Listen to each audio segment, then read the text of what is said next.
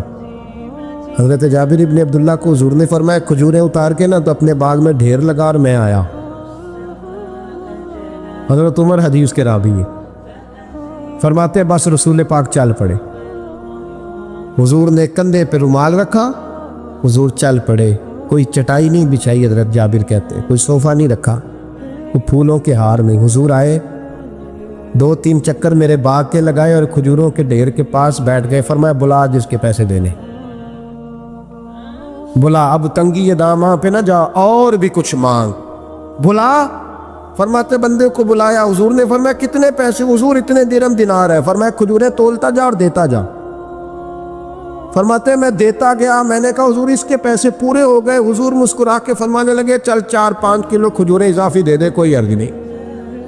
کہتے ہیں وہ بھی دے دی۔ حضور نے فرمایا بلا دوسرے کو، فرمایا اس کو بھی بلایا، تولتا گیا، دیتا گیا، حضور پورے ہو گئے۔ نبی کریم علیہ الصلوۃ والسلام نے فرمایا چل 4-5 کلو کھجوریں زیادہ دے دے۔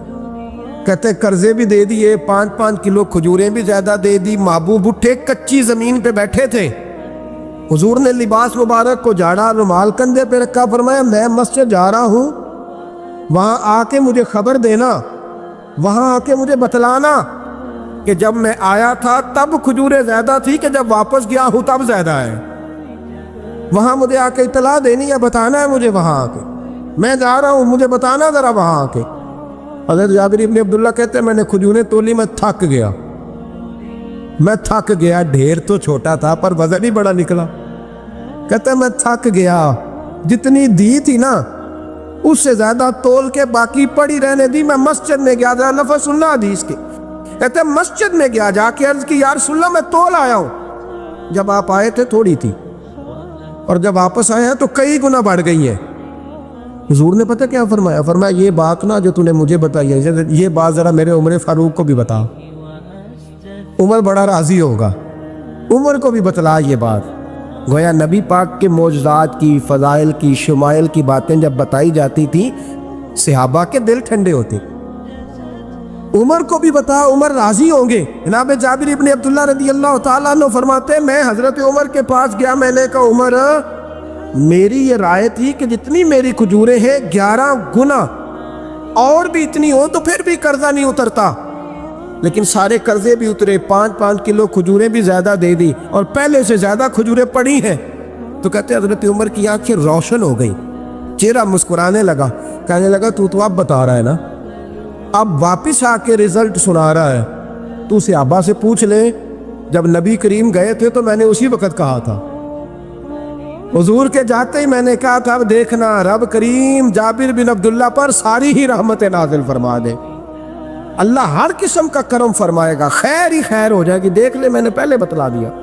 میرے نبی پاک سلام چھوٹی چھوٹی باتوں کا خیال رکھ، چھوٹی چھوٹی چیزوں پر توجہ دیتے، خیال کرتے کس کو کس وقت کس چیز کی کہاں حاجت ہے، اس کی وہ حاجت پوری کی جاتی، اس کا دھیان رکھا جاتا۔ حضرت جابر خود فرماتے، یہ مسلم کے لفظ ہے، فرماتے ایک دفعہ میں حضور کے ساتھ جہاد پہ گیا تھا، میرا اونٹ کمزور تھا، میں پیچھے رہ گیا۔ ہمارے یہاں شرط لگتی ہے نا، اللہ تعالیٰ خیر فرمائے، ایک بھائی گاڑی خریدتا ہے پھر دوسرا چاہے زیور بیچے اس نے بھی خریدنی ہوتی ہے، ورنہ گھر میں گھسنے کی اجازت نہیں ملتی، بہت سارے خرچے۔ یہ جو جوائنٹ فیملی سسٹم ہے نا، اکٹھے جو ہاں بھائی رہتے ہیں 3 4 5 6، اس کے بہت سارے خرچے ضد کی وجہ سے بڑھ جاتے ہیں، اس نے کیا ہے تو لہذا میں نے بھی، ہوتا ہے نا جی ایسے، تو پھر اس ضد میں کو پیچھے پلٹ کے نہیں دیکھتا کہ چلو جو پیچھے رہ گیا اس کا بھی ہاتھ پکڑے ساتھ آ جائے، دوڑتے رہتے، اس میں بیچارے کئی تھک جاتے ہیں، کئیوں کے پیر دوڑ دوڑ کے سوج جاتے ہیں، بڑے مسئلے بنتے ہیں، لیکن پیچھے پلٹنے کو کوئی تیار ہے؟ اس دوڑ نے ہمیں تھکا کے رکھ دیا۔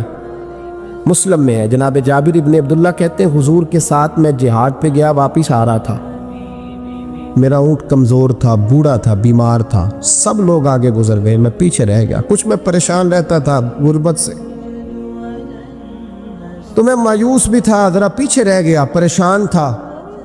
فرماتے ہیں نبی پاک نے نا 2-3 دفعہ پلٹ کے دیکھا، ادھر دیکھو، میں نے اپنی زندگی میں بڑے لوگ دیکھے ہیں، وہ امیروں میں چلے گئے، پیچھے پلٹ کے انہوں نے غریبوں کو کبھی نہیں دیکھا کہ وہ ایک دوست ہوتا تھا ہمارا جو ماڑا ہے، غریب ہے، پلٹ کے نہیں دیکھا۔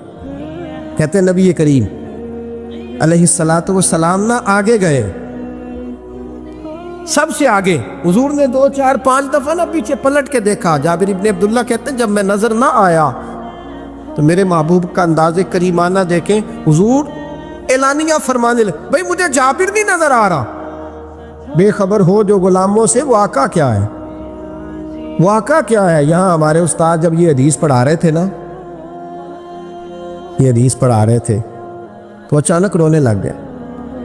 میں نے کہا حضور کیا ہوا، رو کیوں پڑے؟ تو کہنے لگے یار سوچتا ہوں جو محبوب جہاد سے واپسی پر اپنے غلاموں کو نہیں بھولے، وہ میدان محشر میں کیسے بھول جائے؟ وہ وہاں بھی پوچھیں گے فلانا کدھر گیا، فلانا کدھر گیا، ایک ایک کا نام لیں گے، حضور نام لیں گے، ہماری موج بن جائے گی۔ نبی کریم نے پلٹ کر کے دیکھا، جابر نہیں نظر آ رہے۔ حضور ان کا اونٹ کمزور ہے، پیچھے رہ گئے۔ حضور نے یہ نہیں فرمایا کہ ذرا آہستہ کرو ساتھ، یہ نہیں فرمایا، بلکہ نبی پاک نے فرمایا تم چلو۔ قافلہ چلتا رہا، حضور نے گھوڑا پیچھے کی طرف موڑا، سب سے پیچھے آئے۔ جناب جابر کہتے ہیں پیچھے میرے پاس۔ اس حکمت کو آپ سمجھیں، حدیث کے لفظوں پر آپ غور کریں۔ ایک کہہ کے کہنا ذرا اس کو میرے پاس لاؤ، یہ بات اور ہے، ذرا آہستہ ہو جاؤ، وہ بھی ساتھ مل جائے۔ لیکن یہ معنی اور ہے کہ غریب جہاں بیٹھا ہے اس کے پاس خود چل کے جانا۔ حضور خود پلٹ کے پیچھے آئے اور فرماتے میں جو کہ پریشان تھا تو محبوب میری طرف دیکھ کے فرمانے لگے اس کو دوڑاتا کیوں نہیں، پیچھے کیوں رہ گیا؟ تو کہتے ہیں مایوس بندہ، پریشان بندہ کبھی کبھی وہ اس طرح بولتا ہے کہ جیسے کڑ رہا ہے، تھوڑا سا نا سخت ترش باتیں بھی کرتا ہے۔ کہتے ہیں میں نے اس عالم میں نا، میں نے کہا حضور اس قابل ہوتا تو سب کے ساتھ مل نہ جاتا، کمزور ہے، ماڑا ہے، مہران ہے، اور وہ بھی پرانی جو چل ہی نہیں سکتی، یہ کہاں یا رسول اللہ دوڑے گا، اس قابل ہی نہیں ہے۔ حضور اس قابل ہوتا تو قافلے کے ساتھ نہ ہوتا۔ کہتے ہیں حضور نے میری طرف توجہ فرمائی، میں باتیں کر رہا تھا اپنے اندر کی پریشانی کی تو حضور مسکراتے جا رہے۔ حضور کے ہاتھ میں چھڑی تھی، فرمانے لگے ایسے ہی تو باتیں کر رہا ہے۔ نبی پاک نے اونٹ کی پشت پہ چھڑی لگائی اور فرمایا تو دوڑتا کیوں نہیں؟ بڑے ہلکے سے مسکرا، اوے تو دوڑتا کیوں نہیں؟ تو جناب جابر بن عبداللہ کہتے ہیں جو سب سے پیچھے تھا نا وہ سب سے آگے نکل گیا، وہ دوڑتا گیا، دوڑتا۔ فرماتے ہیں میرا چہرہ بھی عجیب سا، لوگ میرے انداز دیکھیں کہ یہ کیسے آگے نکل گئے، کیسے، کبھی نہ سوچ یہ کیسے نکل گیا، بس سمجھ لے آگے وہی نکلا ہے جسے مصطفیٰ کی تھپکی مل گئی ہے۔ تو یہ نہ کہ سیاست کر گیا، چلاکی کر گیا، بس تھپکی مل گئی تو بات بن گئی۔ کہتے ہیں میں نکل گیا آگے، حضور کی تھپکی جو ملی تھی۔ حضرت جابر ابن عبداللہ کہتے ہیں حضور گھوڑا دوڑا کے میرے پاس آئے، خود حضور نے میرا اونٹ تیز کرایا نبی پاک کی برکت سے۔ تو قریب آ کے فرمانے لگے ٹھہر جا یار، ہم بھی تیرے قافلے میں، ہمیں بھی ساتھ لے لے۔ فرماتے اب تو میں رو ہی پڑا کہ خود بھیک دے، خود ہی کہے منگتے کا بھلا ہو، ٹھہر جا یار ہمیں بھی ساتھ لے لے۔ جناب جابر ابن عبداللہ رضی اللہ تعالیٰ عنہ فرماتے ہیں کہ جگہ پڑاؤ کیا، رکے، ٹھہرے کھانے پینے کو، نماز پڑھنے۔ نبی کریم نے مجھے بلایا، میں حاضر ہوا تو کہا یا رسول اللہ حضور حکم؟ تو محبوب فرمانے لگے جابر یار تیرا اونٹ میں نے نرالا ہی دیکھا، بوڑھا ہو کے سب سے آگے نکل جاتا ہے، بیمار ہو کے، کمزور ہو کے۔ کہتے ہیں میں چہرہ دیکھتا جا رہا ہوں کہ حضور سارا ہی پتہ ہے آپ کو، میں کیا عرض کروں؟ تو محبوب فرمانے لگے پسند آ گیا، بیچ نہیں دیتے میرے ہاتھ؟ یا رسول اللہ آپ رکھ لیں، حضور آپ کا یہ۔ فرمایا نہیں میں پیسے دوں گا۔ کتنے کا ہے؟ کہ یا رسول اللہ آپ رکھ لیں۔ فرمایا پیسے دوں گا۔ یا رسول اللہ مارکیٹ میں جاؤں تو 6-7 دینار کا بکے گا۔ فرمایا نہیں بھائی میں تو پورے 10 دوں گا۔ 6-7 نہیں، میں تو پورے، حساب سیدھا، 6-7 کا کیا حساب ہوا، 10 پورے کا۔ حضور پھر بندہ نوازی ہے نا، کون بول سکتا ہے؟ حضور نے فرمایا بلال تیرے پاس 10 دینار تھے؟ حضور ہیں۔ فرمایا ان کو دے دو، اونٹ کے پیسے رکھ لو اور مال نہ مدینے جا کے دے دے۔ جابر ابن عبداللہ کہتے ہیں میں مدینے گیا شام کو، میں نے نا کبھی اپنے اونٹ کی اتنی خدمت نہیں کی جتنی اس دن کی۔ میں نے اسے بڑے پیار سے نہلایا، میں نے نئی رسی خرید کے اسے نکیل ڈالی، آج محبوب کی بارگاہ میں لے کے جانا ہے۔ کہتے ہیں تیاری کر کے نا، تیاری پوری تیاری کر کے، تن تندور ہڈاں دا بالن تے اسی ہاواں نال تپایا، کپ کپ مکیاں پیڑے کیتے، عشق پلے تھلایا، تن دا سالن تے من دی ہانڈی، اتو نون صبر دا پایا، غلام فریدا وے میں ساری تیری، تینوں اجے یقین نہیں آیا۔ کہتے ہیں اسے بڑے پریم سے، بڑی محبت سے سجا کے، سوار کے، نکھار کے، تیار کر کے میں نبی کریم کی بارگاہ میں لے کے گیا۔ ظہر کی نماز پڑھ کے حضور نکلے، میری طرف دیکھا، میں نے کہا حضور پیسے لے لیے تھے، یہ آپ کا سامان ہے، مال ہے؟ کہتے ہیں حضور نے نکیل تھامی، میں واپس پلٹا، بھی گلی کی نکر مڑا نہیں تھا، حضور نے آواز دی، جابر ذرا سن تو صحیح۔ کہتے ہیں میں واپس آیا ہوں تو حضور مجھ سے باتیں کرنے لگے، فرمانے لگے یہ میرا اونٹ ہے، اسے کمزور اور بوڑھا نہ سمجھنا، کبھی جانوروں میں دوڑا کے دیکھنا، سب سے آگے نکل جاتا۔ اور کریم محبوب فرمانے لگے 6-7 دینار کا نہ سمجھنا، میں نے پورے 10 دینار کا خریدا۔ اور پھر حضور پھر مسکرائے، فرمایا جابر تمہیں پتہ ہے تحفہ لینے دینے سے محبت بڑھتی ہے؟ حضور ہاں۔ فرمایا رکھ لو، میں تمہیں تحفے میں دینا چاہتا ہوں، رکھ لو، میں تحفے میں دینا چاہتا ہوں۔ جناب جابر ابن عبداللہ کہتے ہیں میں واپس لوٹ رہا تھا، رو رہا اور کہہ رہا تھا جیسا نبی اللہ نے مجھے دیا، جیسا رسول اللہ نے، سب سے اولا ہو اعلیٰ ہمارا لب۔ آنکھیں بند کر کے، جھوٹ کی زندگی جی کے، اپنے ساتھ بددیانتی کر کے، دھوکہ دے کے، اپنے آپ کو دائیں بائیں، اپنے آپ کو کہیں مصروف رکھ کے کچھ وقت ضائع تو کر لیتے ہو، پر تمہیں پتہ تو ہے نا کہ عبادت اللہ کی کرنی، تمہیں اس کی خبر ہے۔ اور میرے رسول پاک علیہ وسلم نے فرمایا بندہ اللہ کے سب سے قریب اس وقت ہوتا ہے جب وہ سجدے کی حالت میں ہوتا ہے۔ کس کے قریب ہوتا ہے؟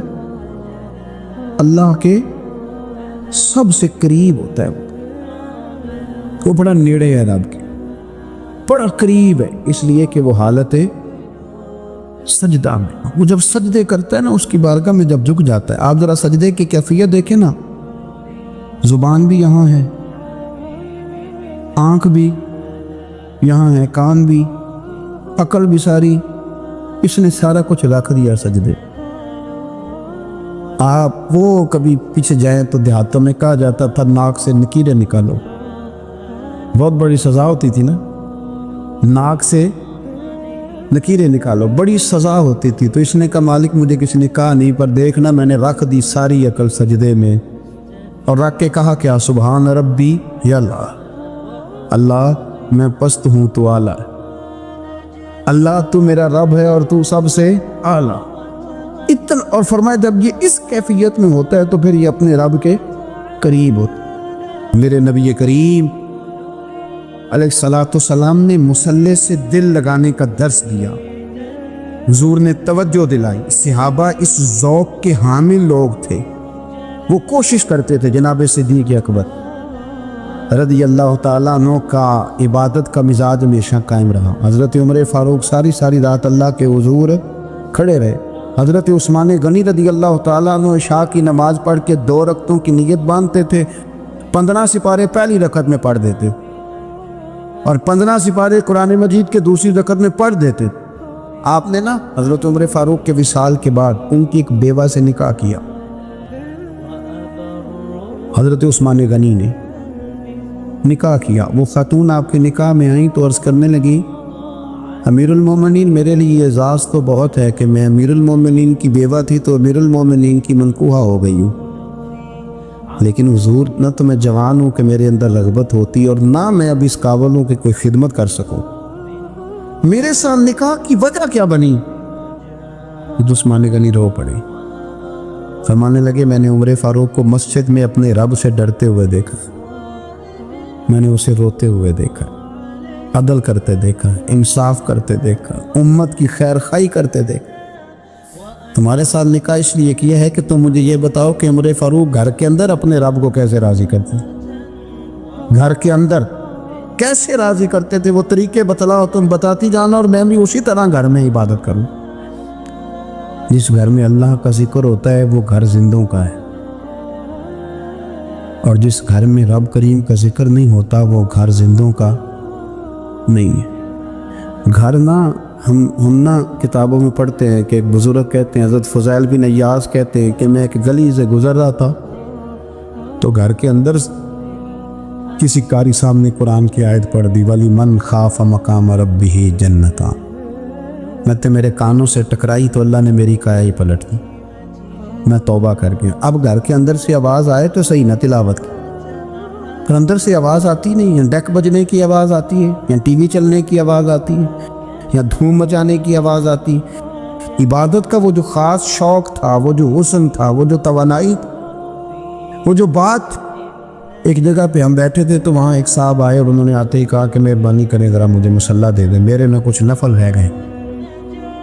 تو میں نے وضو کر لیا تو کوئی مصلی مل جائے، مصلی انہیں دے دیا گیا، وہ مصلی لے کے چلے گئے۔ تو پیچھے ایک صاحب نے تبصرہ کیا کہ انہوں نے کتنا ریاکار بندہ ہے، لوگوں کو دکھا رہا ہے کہ میں نفل پڑھتا ہوں، ہے کو بات کرنے والی۔ میں نے اسے کہا تو مہربانی کرنا، اس طرح کی ریاکاری تو بھی کر، پکڑ مصلی اور جا، تو بھی تھوڑی ریاکاری کر کے آ، اٹھ ذرا، شکر کر کوئی یہ ریاکار بھی ملا ہے، کوئی نفل پڑھ کے ریاکاری کر رہا ہے۔ اللہ کا میں کہتا ہوں کو پڑھے تو صحیح نہ، یا یہ کوئی دور ہے نفل پڑھنے کا؟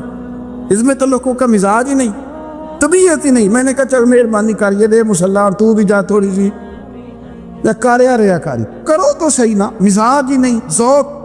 جمعے کی نماز پڑھ کے یوں دنیا بھاگتی ہے، او ہو پتہ نہیں کون سی پیچھے آگ تھی جو بجھائی جائے گی۔ اور آج تک لوگ مسئلہ پوچھ رہے ہیں کہ جمعے کی بعد والی سنتیں کتنی ہوتی ہیں۔ میں نے کہا کتنے سال ہو گئے جمعہ پڑھتے، کتنے سال ہو گئے، ابھی تک سنتوں کا نہیں پتہ، ابھی تک نہیں علم کے پہلے کتنی رکھتے ہیں اور بعد میں کتنی رکھتے ہیں۔ فجر کی سنتیں کب پڑھنی چاہیے؟ سنو فجر کی سنتوں کے بارے۔ میرے رسول کریم سید عالم صلی اللہ تعالیٰ علیہ وسلم سے ایک صحابی نے پوچھا تھا، حضور میری فجر کی سنتیں رہ گئیں یا رہ جاتی ہیں تو حکم کیا ہے؟ کیا انداز ہے حضور کا؟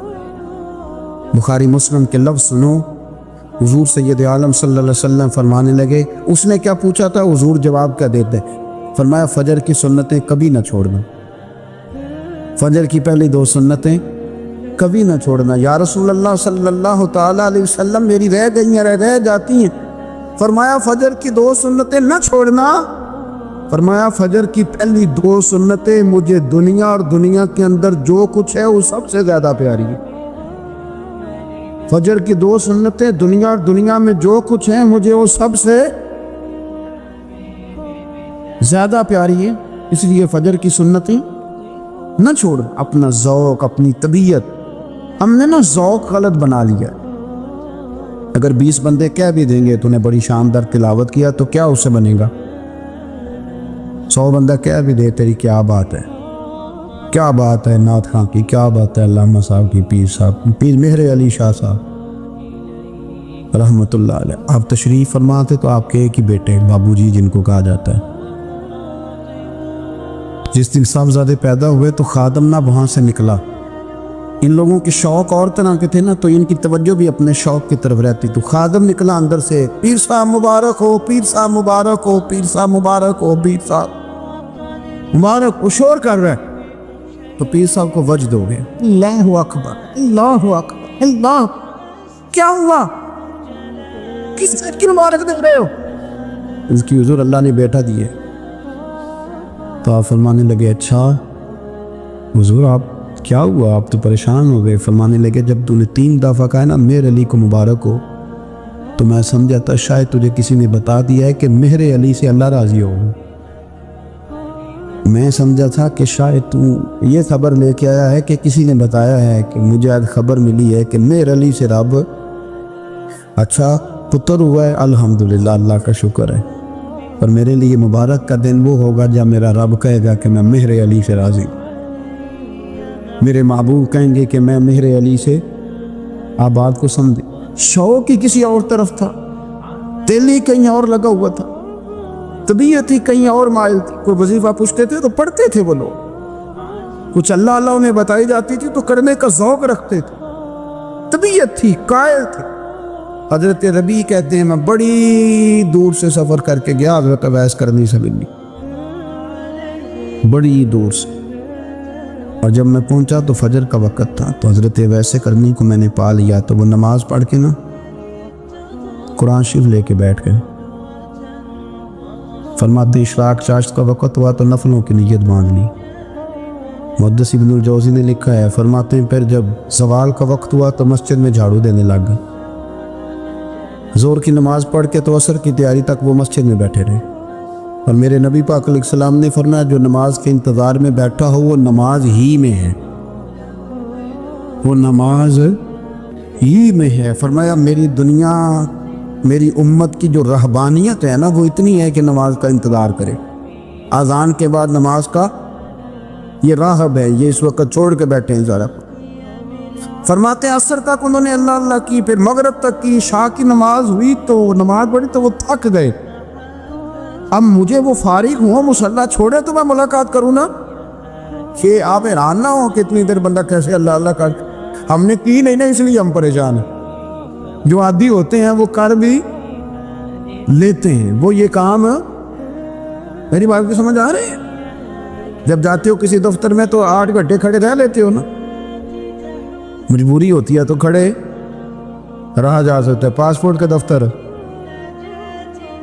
بولیے امیگریشن کی لائنوں میں، اور میں نے تو ایمبیسیوں میں بندے 12 گھنٹے پہلے جا کے کھڑے دیکھے، رہ لیتے ہیں کھڑے۔ تو اگر ان کاموں کے لیے رہا جاتا ہے تو اللہ رسول کے لیے بھی کھڑے رہا جا سکتا ہے۔ تو فرمانے لگے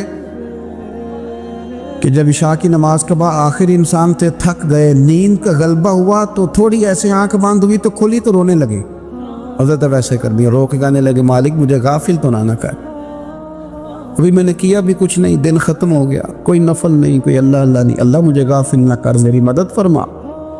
فرماتے ہیں جب وہ روئے تو میرے ساتھ جو شخص تھا میں نے کہا اٹھو چلیں، کہنے لگا حضور ملا نہیں، فرمایا جو میں لینے آیا تھا وہ مجھے مل گیا ہے، جو میں ان سے سیکھنے آیا تھا وہ مجھے نصیب ہو گیا، اب اور میں نے کیا لینا، ختم ہو گئی بات، اٹھو چلیں۔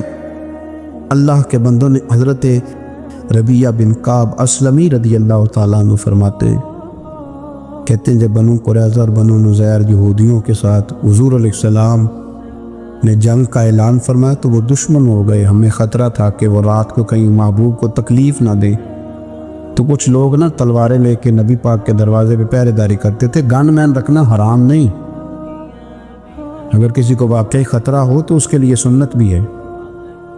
حضرت علی المرتضیٰ تلوار لے کے حضور کے گھر کا پہرا دیتے تھے۔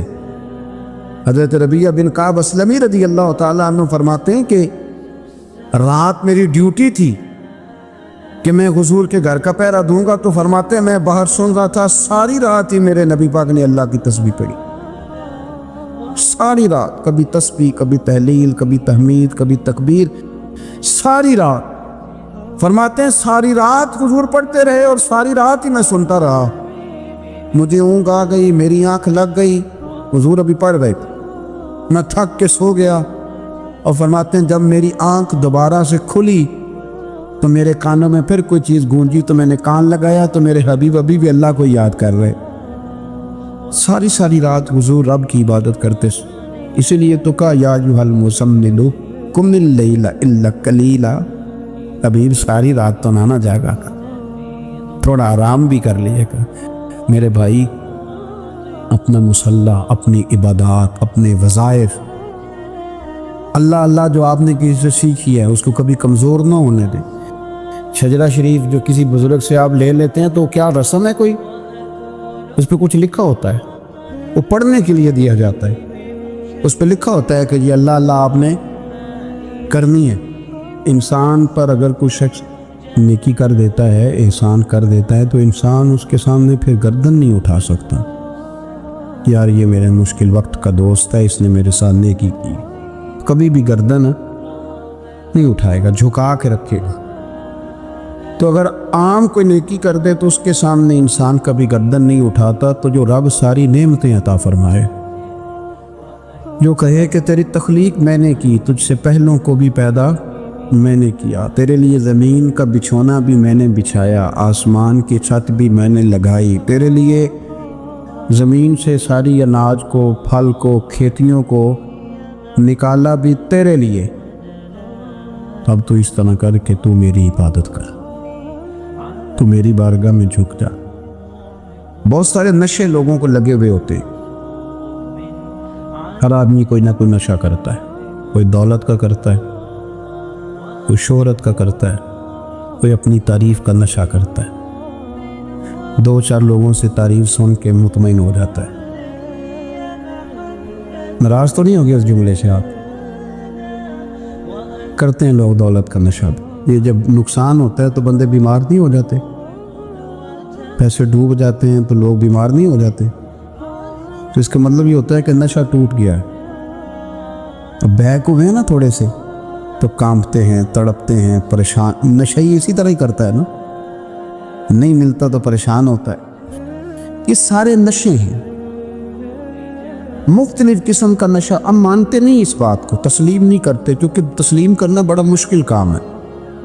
اس کے لیے تو بڑی ساری چیزیں جو ہے وہ دبوچ کے اور بڑی سارے رستے پھلانگ کے آنا پڑتا ہے، تو بڑا مشکل ہے ماننا، ورنہ کرتے ہیں ہم، ہمارا مزاج ہے۔ یہ گھومنے پھرنے کا، دنیا دیکھنے کا بھی ایک نشہ ہے، یہ بہت ساری باتیں کرنے کا بھی ایک نشہ ہے، گپ شپ کا بھی ایک نشہ ہے۔ دو چار لوگوں کی جب تک پگڑیاں نہ کھول لیں، بعض لوگوں کو نیند نہیں آتی۔ یہ غیبت کا، چغلی کا، بددیانتی کا، یہ بھی ایک نشہ ہے۔